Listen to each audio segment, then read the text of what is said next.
दोस्तों, किसी भी देश को बर्बाद करने में सबसे बड़ा योगदान उन युवाओं का और पढ़े लिखे विद्वान लोगों का होता है जो अक्सर ये कहा करते हैं कि मुझे राजनीति से सख्त नफरत है। याद रखना, राजनीति ही किसी देश का भविष्य तय कर सकती है। ये कहना है आचार्य चाणक्य का। और इसी तरह से अपने राजनीतिक विचारों से वर्तमान समय में भारत के गृह मंत्री अमित शाह जी के बारे में हम जानते हैं, जिन्हें आज के समय का हिंदुस्तान के राजनीति में चाणक्य भी कहा जाता है।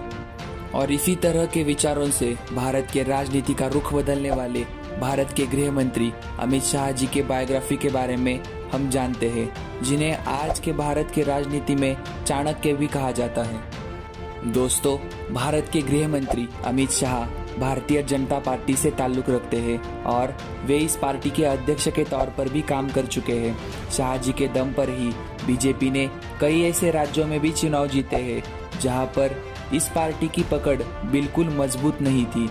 अमित शाह भारतीय राजनीति से कई सालों से जुड़े हुए हैं और आज वे जिस मुकाम पर पहुंचे हैं वहां तक पहुंचने के लिए उन्होंने बहुत सारी मेहनत भी की है।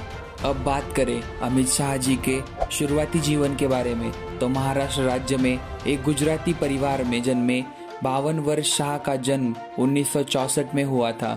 इनके परिवार का नाता गुजरात के महसाना गांव से है और शाह ने अपनी शुरुआती शिक्षा यहाँ के ही एक स्कूल से हासिल की थी।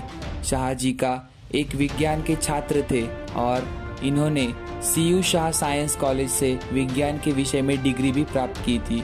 ये कॉलेज अहमदाबाद में स्थित है।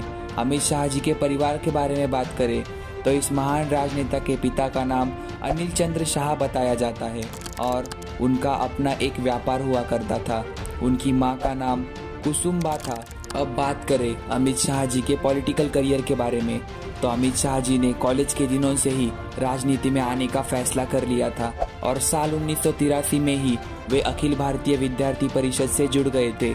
वही RSS से जुड़ने के बाद साल 1986 में ये बीजेपी पार्टी में शामिल हुए और इन्होंने पार्टी के लिए प्रचार कार्य शुरू कर दिया था।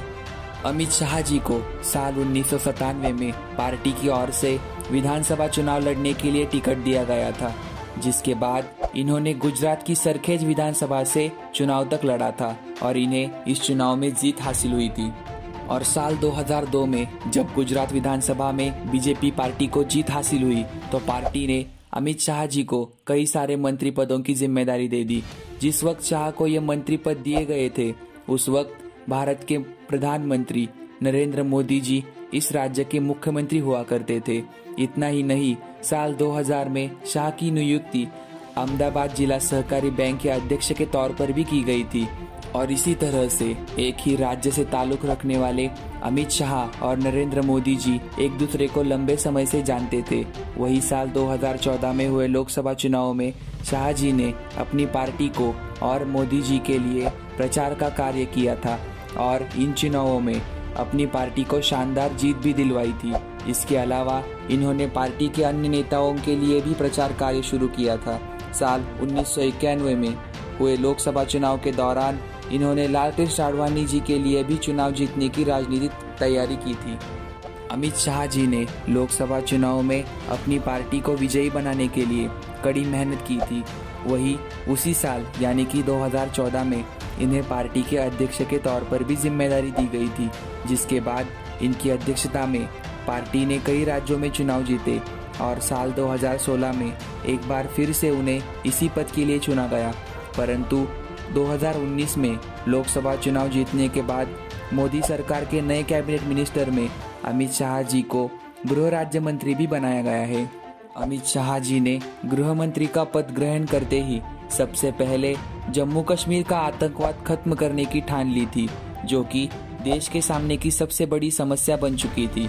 और इसी वजह से उन्होंने 2019 में कई सारे बड़े फैसले लिए, जिसमें जम्मू कश्मीर में धारा 370 खत्म करने का फैसला, NRCC का मुद्दा और नक्सलवाद का मुद्दा बहुत साधारण तौर पर शामिल किए जा सकते हैं। प्रधानमंत्री नरेंद्र मोदी जी और अमित शाह की पहली मुलाकात के बारे में, तो दरअसल इनकी पहली मुलाकात 1982 में हुई थी। तो इस तरह से भारत के राजनीतिक चाणक्य के बारे में हमारा बनाया हुआ ये वीडियो आपको कैसा लगा? इसी तरह के वीडियोस देखने के लिए कृपया हमारे चैनल को सब्सक्राइब करें और इस वीडियो को लाइक करें और शेयर करें। आपका बहुमूल्य समय देने के लिए बहुत बहुत धन्यवाद।